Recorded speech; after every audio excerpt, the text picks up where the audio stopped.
بسم الله الرحمن الرحيم. الحمد لله رب العالمين، والصلاة والسلام على أشرف الأنبياء والمرسلين نبينا محمد وآله وصحبه أجمعين. وعن أبي بكرة نفيع بن الحارث الثقفي رضي الله عنه أن النبي صلى الله عليه وسلم قال: إذا التقى المسلمان بسيفيهما فالقاتل والمقتول في النار. قلت: يا رسول الله، هذا القاتل فما بال المقتول؟ قال: إنه كان حريصا على قتل صاحبه. متفق علیہ۔ حضرت ابو بکرہ جن کا نام نفیع بن الحارث ہے ثقفی رضی اللہ عنہ، روایت ہے کہ نبی صلی اللہ علیہ وسلم نے فرمایا، جب مسلمان ایک دوسرے کے مقابلے پر آئیں، التقا ایک دوسرے کا آمنا سامنا کریں، جب دو مسلمان ایک دوسرے کا آمنا سامنا کریں بسیفیہما، اپنی تلواروں کے ساتھ، تو قاتل اور مقتول دونوں دوزخی ہیں۔ کہتے ہیں میں نے عرض کیا اللہ کے رسول، یہ جو قاتل ہے یہ تو ہے، مقتول کا کیا معاملہ ہے؟ کہتے ہیں نبی صلی اللہ علیہ وسلم نے فرمایا کہ یہ شخص حریص تھا اپنے بھائی کو قتل کرنے پر۔ یہ حدیث بخاری اور مسلم دونوں میں آئی ہے۔ باب الاخلاص و احضار النیہ ہمارا چل رہا ہے ریاض الصالحین میں، اور نیت کا ایک بہت اہم ڈائمنشن اس حدیث کے اندر وارد ہوا ہے۔ بسا اوقات آپ صرف قلب کے گناہ کی بنیاد پر دوزخی ہو سکتے ہیں، اللہ تعالیٰ بچا کر رکھے۔ قلب گناہ بھی کرتا ہے اور قلب نیکی بھی کرتا ہے۔ قلب کے عمل کرنے کے کچھ مراحل ہیں۔ دراصل اس حدیث کا صحیح کانٹیکس یہ حدیث بیان کر دیتی ہے، جس میں معلوم ہے نبی صلی اللہ علیہ وسلم نے فرمایا کہ من ہم بحسنۃ فلم يعمل بها كتبت له حسنہ۔ جس شخص نے ارادہ کیا کسی نیکی کا پھر اس پر عمل نہیں کیا، اس کے لیے ایک نیکی لکھ دی جاتی ہے۔ ومن ہم بسیئۃ فلم يعمل بها كتبت له حسنہ۔ اور جس نے برائی کا ارادہ کیا پھر اس نے وہ برائی نہ کی، ارادہ کرنے کے بعد وہ برائی عمل نہیں کی، تو اس کے لیے ایک نیکی لکھ دی جاتی ہے۔ اچھا، وہاں پر یہ ہے کہ ایک برائی کا ارادہ کیا تو اس پر وہ اس کے لیے کے خلاف بدی نہیں لکھی گئی۔ یہاں اس حدیث کے اندر جو ہے وہ انسان کا گناہ لکھ دیا گیا ہے۔ تو ان دونوں حدیثوں کے اندر جو معنی کا فرق ہے وہ کیا ہے؟ اس کے حوالے سے اہل علم نے کہا کہ جس حدیث میں یہ ہے کہ آدمی کی برائی اس کے اعمال نامے میں نہیں لکھی جاتی، اس میں ہے من ہم، جس نے ارادہ کیا۔ اچھا، ہم یہم، یہ حضرت یوسف علیہ السلام کے واقعے کے اندر بھی یہی لفظ ہے، وَلَقَدْ هَمَّتْ بِهِ وَهَمَّ بِهَا۔ اس کی تفسیر کے مطابق پھر بہت سارے تراجم مختلف ہوئے ہیں۔ جو زیادہ معروف ترجمہ ہے وہ یہ ہے کہ اس عورت نے بھی یوسف کا ارادہ کیا اور یوسف نے بھی اس کا ارادہ کیا۔ اب یہ جو ہم یا ہم ہے، یہ بالکل ایک ابتدائی خیال ذہن میں آ جانے کے لیے بولا جاتا ہے۔ البتہ جو ہماری اس ابو بکرہ والی حدیث میں ہے، اس میں ہے حرص۔ یہ اپنے بھائی کو قتل کرنے کے اوپر پورا دل کے ساتھ تیار تھا، شدید اس کی رغبت اور خواہش اور تڑپ تھی۔ تو حرص جو ہے وہ تڑپ رہا تھا اپنے مسلمان بھائی کا خون کرنے کے لیے۔ تو اس وجہ سے اس کا وار پہلے چل گیا تو یہ قتل ہو گیا۔ بالکل عین ممکن تھا کہ اس کا وار چل جاتا تو وہ قتل ہو جاتا اور یہ قاتل ہوتا۔ جہاں معاملہ برائی کرنے کے عمل میں اس کے ابتدائی سٹیپس بھی لے لیے گئے ہیں، اور صبح و شام اس برائی کے لیے انسان کے ارادے پختہ سے پختہ ہوتے جا رہے ہیں۔ بعض اہل علم نے کہا کہ یہ عزم ہے، حرص جو ہے وہ عزم ہے، گناہ کا پختہ عزم ہونا قلوب کے گناہوں میں سے وہ گناہ ہے جس پر آدمی باقاعدہ دوزخی ہو سکتا ہے۔ تو اس وجہ سے وہ جس میں یہ ہے کہ آدمی کے لیے نیکی ہی لکھ دی جاتی ہے، وہ ایک ابتدائی ارادے کے طور پر ہے۔ اس حدیث سے کچھ اہم معنی اور بھی نکلتے ہیں۔ وہ ہے خون مسلم کی حرمت۔ مسلمان جتنا بھی برا ہو، مسلمان جتنا بھی گمراہ ہو، تا وقت کہ وہ دائرہ اسلام سے خارج نہیں ہو گیا ہے، اور دائرہ اسلام سے خارج کرنے کا باقاعدہ ایک طریقہ ہوتا ہے دین اسلام کے اندر، یا تو اسلامی قضا ہو جو کسی کو دائرہ اسلام سے خارج قرار دے، یا پھر افتاء ہو، اور افتاء بھی جو ہے وہ باقاعدہ دین اسلام میں جو معروف فتویٰ دینے والے ہیں وہ ہو، جیسے دور آخر میں جیسے قادیانی وغیرہ تھے، یہ ریاست کی طرف سے تو بہت بعد میں ایسا حکم جو ہے وہ صادر کیا گیا، لیکن یہ ہے کہ ابھی بھی بہت ساری مسلمانوں کی ریاستیں ایسی ہو سکتی ہیں جن میں ایسا کوئی قانون قادیانیوں کی تکفیر کے متعلق صادر نہ کیا گیا ہو، لیکن یہ ہے کہ اہل اسلام کے علماء نے بہت بڑی تعداد میں، بلکہ بعض لوگوں کا تو یہ کہنا ہے کہ یہ اجماع کی حد تک اہل علم یہاں پہنچا گیا ہے کہ قادیانیوں کی تکفیر جو ہے وہ کی گئی ہے۔ تو یہ ہوتا ہے افتاء۔ تو ریاست سے پہلے ہی علماء اسلام کے افتاء نے ایک ٹولے کو دین اسلام سے خارج قرار دے دیا ہوا تھا، اور مسلمانوں کے ہاں وہ فتویٰ معلوم بھی تھا اور ان کے ہاں وہ رائج بھی تھا۔ تو تا وقت کہ اس شخص جو ہے وہ اس انداز سے دائرہ اسلام سے خارج قرار نہیں دیا گیا ہے، اس کے خون کی اور اس کی عزت کی اور اس کے مال کی حرمت یہ دین کے بہت بڑے اور عظیم مسائل میں سے ایک ہے۔ یعنی نبی صلی اللہ علیہ وسلم نے باقاعدہ خطبہ حجۃ الوداع میں جھنجھوڑ کر لوگوں کو بتایا کہ دیکھو اے مسلمانوں، تمہارے آپس کے خون اور تمہارے مال اور تمہاری عزتیں آبروئیں تمہارے آپس میں ایک دوسرے پر اسی طرح حرام ہے، ویسی ہی حرمت ہے مسلمان پر خون کی یا مال کی یا آبرو کی، جیسی حرمت تمہارے اس مہینے کی ہے ذو الحجہ کی، جیسے تمہارے اس مہینے کی ہے، تمہارے اس شہر کی ہے مکہ کی، اور جیسے تمہارے اس دن کی ہے جو کہ حج کا دن تھا۔ تو ایسی ہی حرمت جو ہے وہ مسلمانوں کے اموال کی ہے۔ یہ دراصل مسلمان کے جان مال خون کی حرمت کو محسوس کرنا، ماننا، منوانا، دراصل یہ اسلام کی عظمت ہے، اور یہ نبی صلی اللہ علیہ وسلم کی تعظیم ہے کہ چونکہ ایک شخص محمد صلی اللہ علیہ وسلم کا کلمہ پڑھتا ہے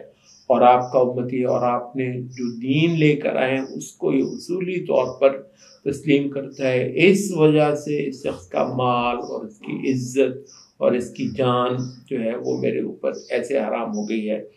جیسے خانہ کعبہ کے اندر میں کوئی بدکاری کروں یا میں کوئی جو ہے وہ اللہ تعالیٰ کی معلوم حدوں میں سے کسی حد کو توڑوں، تو جیسی حرمت اس کی ہے ویسی حرمت میرے اس مسلمان بھائی کی ہے، اس کی جان مال اور آبرو کے سلسلے میں۔ یہ مسلمانوں میں لڑائی بڑھائی ہونا ایک بہت بڑے گناہوں میں سے ایک گناہ قرار دیا گیا ہے۔ سباب المؤمن فسوق وقتالہ کفر، مسلمان کے ساتھ گالی گلوچ کرنا فسوق ہے، اور اس کے ساتھ لڑائی بڑھائی کرنا، اس کے ساتھ جو ہے وہ خون ریزی کے عمل میں شریک ہونا، یہ کفر ہے۔ اور نبی صلی اللہ علیہ وسلم نے فرمایا کہ لا ترجعوا بعدی کفارا یضرب بعضکم اعناق بعض، میرے بعد کافر نہ ہو رہنا کہ تم ایک دوسرے کی گردنیں مارتے پھرو۔ تو یہ مسلمان کے خون کی حرمت ہے، اور اس وجہ سے نبی صلی اللہ علیہ وسلم نے خاص اس عمل کی یہاں پر جو ہے وہ ذکر فرمایا۔ مسلمان کے ساتھ لڑائی کی کئی ایک صورتیں ہو سکتی ہیں، اصل یہی ہے کہ یہ حرام ہے، اور اس کی شناخت وہی ہے جو ابھی ہم نے حدیث کی روشنی میں بیان کی ہے۔ لیکن یہ ہے کہ ایک حدیث میں یوں آیا ہے کہ نبی صلی اللہ علیہ وسلم سے ایک صحابی نے دریافت کیا کہ اللہ کے رسول، کوئی شخص مجھ سے میرا مال چھیننا چاہے تو میں کیا کروں؟ آپ نے فرمایا اسے نہ دے، اس نے کہا کہ وہ اگر میرے ساتھ اس پر لڑے تو یعنی تلوار کے زور سے مجھ سے مال لینا چاہے تو آپ نے فرمایا کہ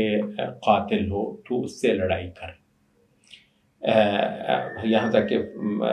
صحابی نے پوچھا کہ فَإِن قَتَلْتُهُ قَالَ هُوَ فِي النَّارِ، اگر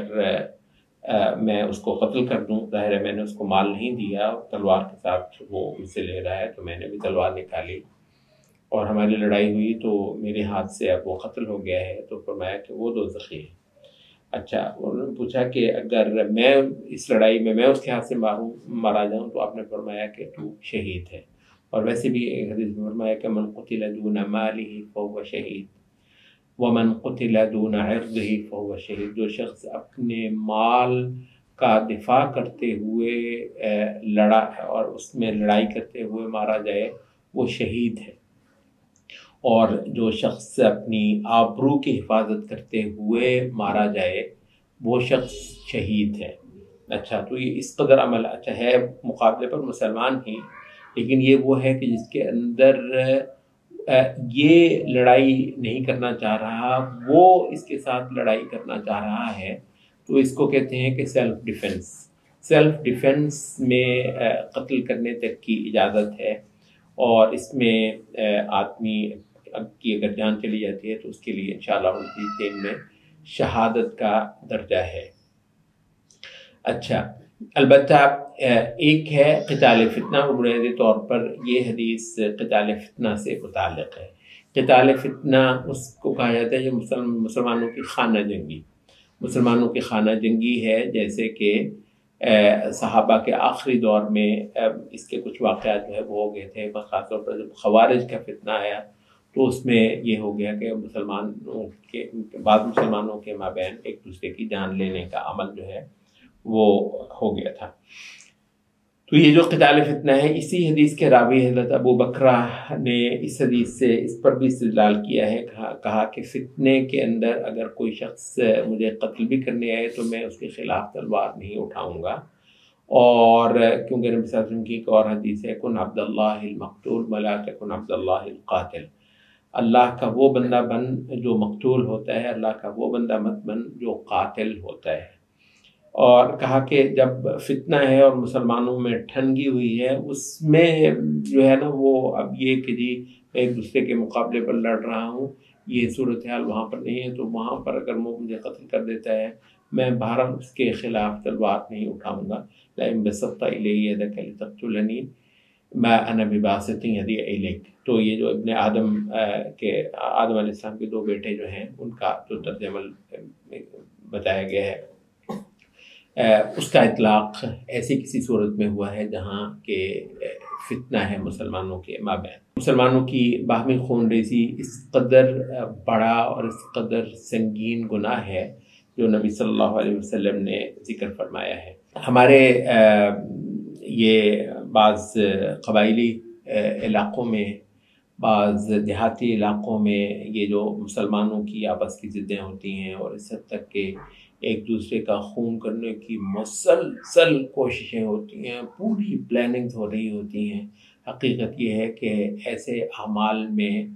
انوالو لوگوں کا ایک ایک پل اللہ تعالیٰ کی معصیت اور اس کی نافرمانی اور گناہ ہے، اور باقاعدہ طور پر دوزخی ہونے کی ایک صورت ہے، کیونکہ مسلمان کی جان لینا فی الواقع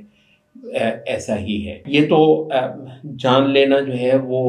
انتہائی سنگین عمل کے طور پر بتایا گیا، لیکن یہ ساری کی ساری کیٹیگری ایک ہے، مسلمانوں کی، کسی مسلمان کی جان بھی اور اس کا مال بھی اور اس کی آبرو بھی۔ اچھا، ظاہر ہے کہ کسی کی جان لینا ویسے ہی ایک بہت ہے تو گناہ بہت بڑا، لیکن بہرحال ایک بہادری چاہتا ہے، اور بہادری دنیا میں بہت زیادہ نہیں ہوتی ہے، اس وجہ سے یہ بہت سارے لوگ ایسا نہیں کرتے، تو اس کی وجہ یہی ہے کہ زیادہ لوگ بہادر نہیں ہوتے، بزدل ہوتے ہیں۔ البتہ جہاں ان کا بس چلتا ہے، جیسے کسی مسلمان کی آبرو کو بمبوڑنا، جیسے مسلمان کے مال کو بڑے آرام سے ہڑپ کر جانا اور اس کی ہزارہا صورتیں اختیار کرنا،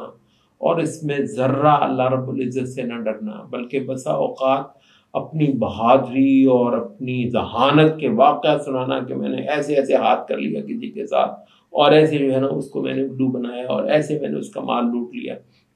تو بھائی مسلمان کی جان بھی اور اس کا مال بھی اور اس کی آبرو بھی یہ آبرو ہی ہے جس کے متعلق قرآن مجید نے کہا کہ ایحب احدکم ان یأکل لحم اخیہ میتا فکرہتموہ، کہ وہ سن نہیں رہا اس کی غیر موجودگی میں اس کے متعلق ایسی بات کرنا جو اگر وہ سنتا تو اس کو ناپسند آتی. اب یہ کیسی بات ہے، یہ گھروں کے اندر یہ ساس بہو، یہ نند بھابھی، یہ چچے تائے، یہ رشتہ داروں کے مسئلے، یہ پڑوسیوں کے مسئلے، گاؤں کی بیٹھکیں، وہاں کی چوپالیں ہوتی ہی مسلمانوں کی برائیاں اور اس کے ریکارڈ لگانا اور ایسے ایسے جو ہے نا وہ کرنا، اور ذرہ گناہ گار ہونے کا، اللہ رب العزت کو جو ہے وہ ناراض کر بیٹھنے کا کوئی تصور ان مسلمانوں کے ہاں نہیں پایا جاتا ہے. تو حالانکہ یہ مسلمان کی، وہ چاہے عورت ہو چاہے مرد ہو، اس کی عزت ہے، اس کا وقار ہے، یہ اس کی حرمت ہے دین کے اندر. تو مسلمان کا وقار جو ہے اس کی بھی حرمت دین کے اندر رکھی گئی ہے، اور مسلمان کا جو مال ہے اس کی بھی دین کے اندر حرمت رکھی گئی ہے. اور ان ساری چیزوں کی پامالی بنیادی طور پر اسلام کی حرمت کو نقصان پہنچانا ہے، کیونکہ جس چیز سے ایک مسلمان کو اپنے جان، مال، آبرو، عزت، وقار کے معاملے میں حرمت حاصل ہوئی ہے وہ اس کا مسلمان ہونا اور اسلام میں آنا ہے. اور پھر اس کے بعد وہ شخص اتنا اونچا ہو گیا ہوا ہے کہ اس کو نقصان پہنچانے کے متعلق، چاہے وہ مالی نقصان ہو، چاہے وہ جانی نقصان ہو، اور چاہے وہ جو ہے نا وہ عزت یا بے عزتی کے حوالے سے نقصان ہو، اس معاملے میں اس کو اب ایک امیونٹی حاصل ہو گئی ہے. یہ وہ قانون میں جو ہے وہ لکھا گیا کہ جی وہ بعض لوگ جو ہے نا وہ اس کو قانون کی طرف سے تحفظ حاصل ہو جاتا ہے، اس کے خلاف آپ کوئی اقدام کر نہیں سکتے. سبحان اللہ. اسی طریقے سے دائرہ اسلام میں آنے کے بعد ہر شخص کو ایک امیونٹی حاصل ہو جاتی ہے کہ اب کوئی مسلمان اس کا کوئی بھی نقص اس کی غیر موجودگی میں بھی اس کے بارے میں زبان سنبھال کر بات کرنی ہے، اور اس کا جو ہے وہ عزت آبرو کو